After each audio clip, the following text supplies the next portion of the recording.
Whenever I watch BBC's Peaky Blinders, I'm always struck by Cillian Murphy's performance as Thomas Shelby. Superficially, you could say he looks cool, does cool things, and says cool things, but for me the performance actually hinges on how much is communicated when he's not saying anything. If you read the scripts for the first few seasons and just valued the dialogue, then yes, Cillian is physically in almost every scene, but on paper, he's rarely speaking. If it were a radio play, you'd consider him a background character who rarely gets airtime. But because television is a visual medium, that's not how the performance feels. Instead, the series is aesthetically centered around the man who has the power to make decisions, whose word is final. Therefore, it's the other characters who have to argue loudly to ensure their voice gets heard, while Thomas sits back and listens. And the little he actually does say carries more weight than the paragraphs the other person has expressed because it's scarce and considered. Take this scene from the first episode, in which Freddy confronts Thomas in the bar. Now, even though Freddy is doing all the talking, notice how Thomas's body language steals your attention. He doesn't even look at Freddy, demonstrating disinterest, which automatically makes Freddy have less power as he's vying for Thomas's attention, but the feeling doesn't go both ways. The script details all of Freddy's dialogue, but the action lines are mostly Thomas, and his action is inaction. We can see here, Thomas takes a weary breath. Thomas almost rises to the bait. In the silence, Thomas senses significant business. Thomas doesn't react, but we sense he knows more than he's showing. Thomas doesn't react. Freddy waits for the words to land, but Thomas is poker-faced. Thomas still doesn't react. Thomas appears to be unmoved, but Freddy knows him well and knows he's onto something. At last, Thomas engages. He half smiles. Thomas turns to him and confronts. Now, as you can see, most of Thomas's reactions are written as him not reacting, but inaction is also action. He is doing something by not doing anything. Is that sometimes my horses stand a chance of winning? And then when he does finally speak, it only takes 2 lines of dialogue for him to win the scene, and we see how futile all of Freddy's attempts were in his reaction. This dynamic is quite common in Peaky Blinders. Thomas won't even look at the person speaking to him, and chooses to just listen. This makes Thomas Shelby a vessel for the audience. We're taking in information at the same rate he does, but he sets the tone for how we feel about it, as we're reading his expressions. This entire style of storytelling simply wouldn't work if Cillian Murphy wasn't a visual and emotional anchor for the show. If I were to sum up what Murphy brings to the table in one word, it's presence. You feel it when he's in a scene.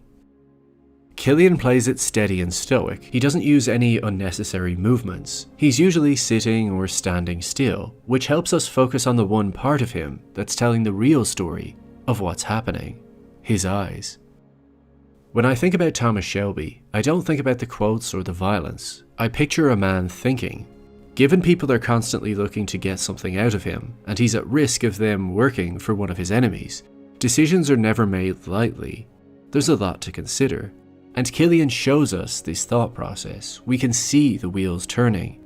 Using just his eyes, we see Thomas connecting the dots and formulating them into a strategy. The rest of his face is essentially blank, but these small, subtle eye movements communicate a lot. This may sound simple, but if you film yourself trying to do this, it's not as easy as he makes it look.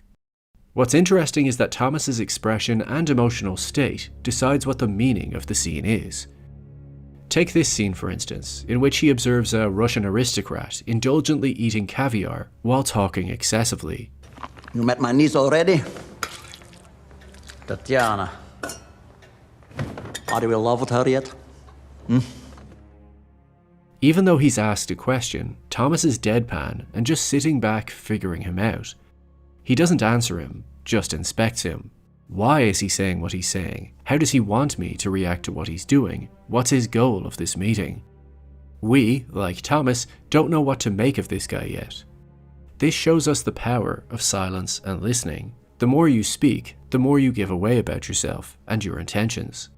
If Thomas was amused or trying to be good company, then it would show he has a need to please others, which is a weak negotiating position. When there's more than one person, Cillian uses steady eye contact as he reads them individually and decides whether or not they can be trusted, as if he's sniffing out a missing link or inconsistency. What are they not telling me? It's methodical. If his eyes were bouncing around at each person quickly, we would have insight into his thought process, but it would seem more erratic and emotional, as if he's antsy to make a decision. But it's in these calculating looks that we see his true character. The silent pauses often last beyond 10 seconds before he finally speaks.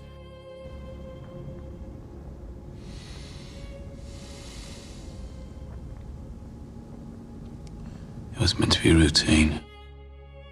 Cillian acts as if each sentence he voices is moving a piece on a chessboard. Once it's out and can't be taken back, and this makes us value what he says because the thought has been earned. Or he states a question and simply lays his dead eyes on the other person, and they, just like the audience, can't tell what he's up to. Cillian makes this feel like an interrogation. He offers you something to see how you react, because he's not interested in what you'll say, he's interested in what you'll do. When he sits down with Campbell and tells him what he wants from him, notice how Sam Neill plays this scene differently. He's not yet as cold or calculating as Thomas, and emotionally reacts to what he's hearing. Meanwhile, on the other side, Cillian stares at him with unbroken eye contact as he speaks. You could watch this scene on mute and still understand what's happening. Just from the visual alone, we can see who's winning the exchange. One is steamrolling the other. All of these mannerisms send a signal that Thomas is the one who decides what's happening, who you are, what you'll get, and what you won't. It's a battle for control. But whenever Cillian wants Thomas to be actively persuasive, he opens his eyes wide and stares deep into the other person's soul, even grabbing their face sometimes. These wide-eyed moments showcase a more emotional side of the character. If he's persuading, it's as if he can see something exciting that you can't, and he's inviting the other character to see it too. Or if he feels confused and behind, his eyes are wide open, as he wants to see what's really going on. Or when he knows someone betrayed him, they're open wide, as he's trying to quickly find out the truth. So here Cillian is consistently using his eyes as our direct insight to the character's motivation. He's not always so cold, calculating, and contemplative. Sometimes he's making quicker decisions because he has multiple things on his mind. Typically when Grace is involved, his affection for her causes his heart to beat faster, and Cillian shows us this through his pupils bouncing back and forth quicker as he searches in her eyes. This is important because the audience won't emotionally connect with him if he's totally closed off. So without going overboard, Cillian has to find a subtle way to give us insight into what he's feeling. He's being more impulsive as he can't think clearly without emotional interference. So Grace brings out this less rational, more human side to him. This carries over to when he's taking revenge for what happened to her, because it's still motivated by the same affection, so we see the same quick, irrational decisions, except this time he's possessed by a violent instinct. A complete contrast to the steady man we've seen before. When he's filled with fear, whether it's PTSD or a fear for Grace, we see him physically flustered and unable to manage his energy levels. And it's not just in his eyes, but his breathing. Everything increases in speed, which makes it feel like he's suffocating.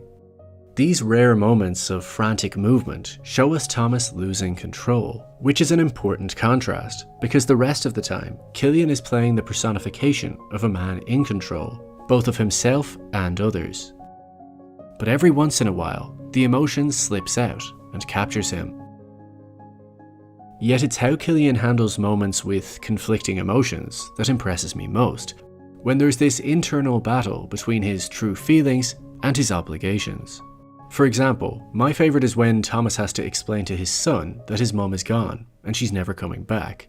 Of course a scene like that is going to be emotional, but there's so many ways to play it. He could be over the top crying, or catatonic as he's so emotionally exhausted, or he could grab his son and hug him because he needs intimacy.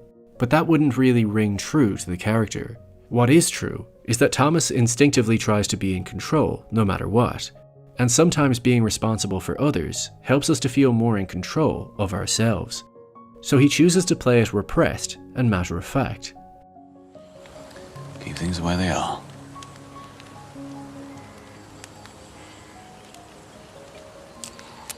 But despite the front he's putting on as he speaks, underneath, Cillian shows us a lost and confused, grief-stricken man searching for answers. We don't need to see him weeping to know he's heartbroken. We don't need to see him hold his arms up in the air to know he's lost. It's a vulnerable, delicate moment, and it's all through his eyes. His son doesn't even understand what he's saying, only making his pain feel more isolating. And then as that feeling becomes suffocating, a quick look up to the heavens as he sucks in a breath, essentially swallowing the feeling, and then switches right back to his obligations to his son. These scenes aren't the loudest or flashiest clips in the series, but they are the most human, and add a dimension to the character that can't quite be captured in dialogue. It's the moments between the words that speak the loudest. Most actors starting off are always chasing more lines. They want a speaking role, as understandably speaking generally guarantees screen time. But with Thomas Shelby, Cillian Murphy shows us the power of silence, and how much can be said without necessarily needing to say anything at all.